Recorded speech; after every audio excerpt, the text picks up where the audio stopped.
Today I'm in Hurricane, Utah, and I'm about to test ride the Rocky Mountain Altitude. This is the carbon C50 version, so I'll give you a quick look at it.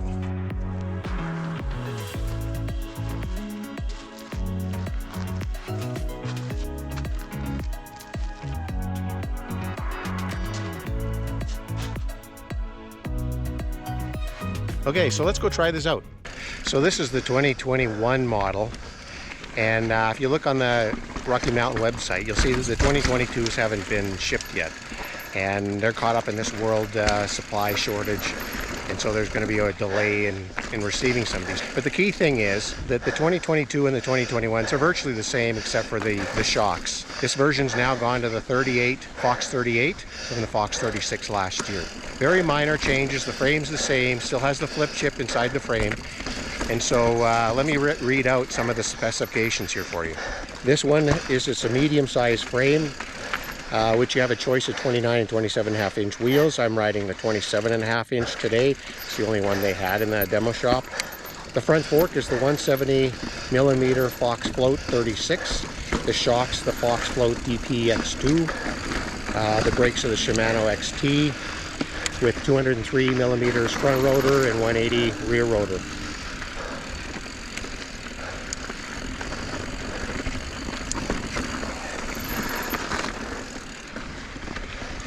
The primary reason for this test ride is to address a complaint I have with my giant Rein.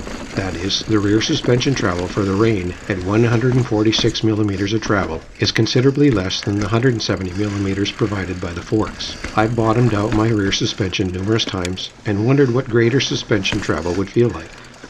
So here goes the comparison.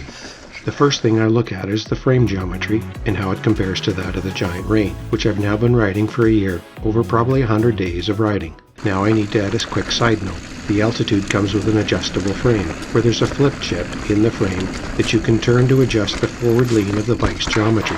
Since I'm looking for an Enduro style geometry to ride primarily on steep, gnarly terrain, I would normally set this chip in the slackest setting and just leave it there. So I'm focusing my comments on the frame in its slackest setting.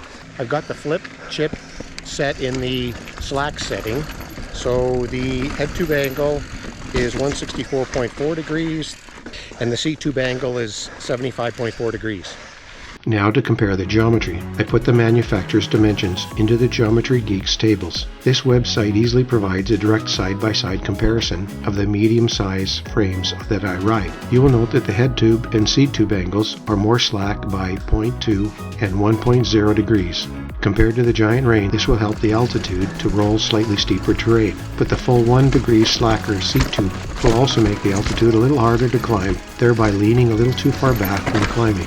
But these differences are so small that they may be unnoticeable except for the most discerning of riders. The wheelbase is only 2 millimeters different, so the two bikes might feel virtually the same when riding fast, steep terrain. The standover height's 54 millimeters, or about 2 full inches higher. This is a considerable difference, maybe making it require you to downsize from a medium size to a small size frame. You just have to stand over the bike and see what it feels like, but it also might not alter its ride characteristics. The bottom bracket drop at 34 millimeters is 7 millimeters, or maybe a quarter of an inch more. This greater drop might cause problems rolling over roots or rocks if your suspension's engaged, but generally not a noticeable difference. So overall, the geometry of these two bikes are very similar, and the differences in feel might be very slight. The Rocky Mountain Altitude comes with a 170 millimeter fork and 160 millimeter rear travel, an increase of 14 millimeters, or about half an inch from the giant Rein. And I'm thinking that this half inch should be just enough to avoid bottoming my rear suspension. Well, so my first impression is it's a pretty fast bike, and I think that's probably because I'm riding 27.5 inch wheels, which I'm normally accustomed to the 29s now. The bike feels a little shorter than the giant Rein that I'm normally riding. As I mentioned, this is a medium, which I also ride on the giant Rein. Although the head tube is a little more slack, I'm not really feeling it much.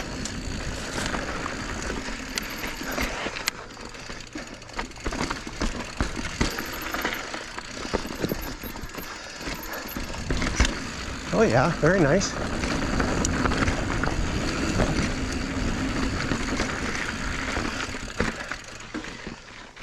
Okay, so I'm not ripping this trail because I I haven't ridden this before, and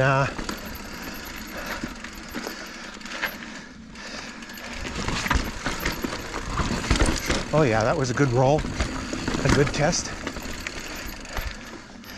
So is this. Oh yeah, very nice.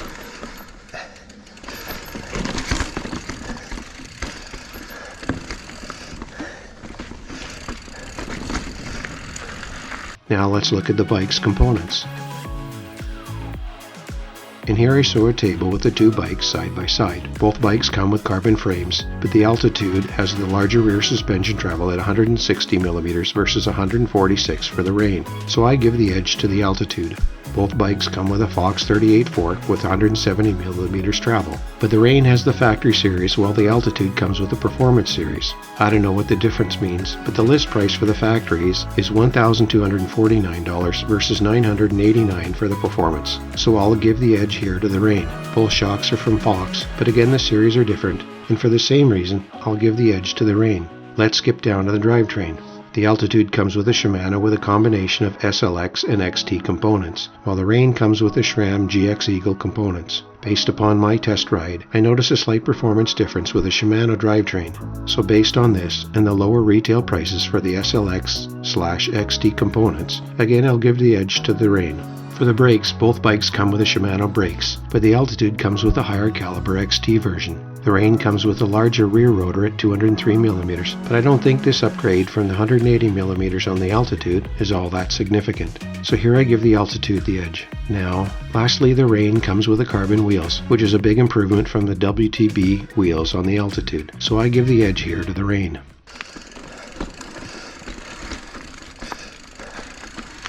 So I think the bike climbs fairly well. I noticed it on some of these the little punchy segments that it seems to ride quite well. And it sure handles the steep rolls. The biggest thing I'm noticing today is the 27.5-inch wheels don't roll as well as the 29s over these rocky features, and I'm actually noticing it. So if you ride a medium frame like me, I would suggest you get the 29ers because it's a choice.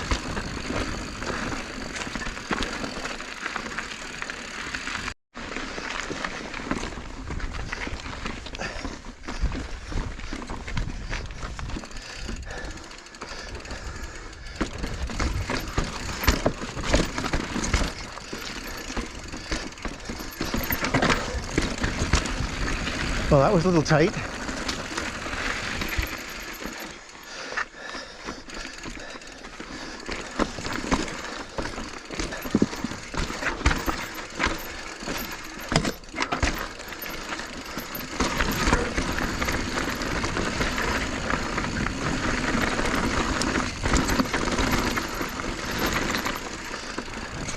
And now for the prices. The 2022 Rocky Mountain Altitude C50 version is listed at $7,349 Canadian and $6,069 US. The 2022 Giant Rain Advanced Pro 9 Model 1 is listed at $8,199 Canadian, $6,150 US for the 2021 model. So it's likely that the 2022 Giant Rain Advanced Pro 29 Model 1 will be closer to the range of $6,500 US. We will use that price as the basis of our bike comparison. The 2022 Rocky Mountain Altitude is $850 Canadian and $431 US cheaper than the Rain. And so now to conclude this comparison, I give the edge to the Rain for the better forks, shocks, drivetrain, and wheels, but the edge to the Altitude for the larger rear suspension, the brakes, and the price. Okay, so what was my overall evaluation of the Rocky Mountain Altitude? I think it's a pretty good enduro bike, certainly worth consideration. I definitely wouldn't choose the 27.5-inch wheels. For an enduro caliber bike, you got to be rolling 29ers, just because of the steep, long runs and so on that you want the bigger tires for. So the other thing I noticed was with the drivetrain. This is running the Shimano XT, and On my Giant Rain, I've got the SRAM GX Eagle. The Shimano XT feels a little clunky compared to the SRAM setup.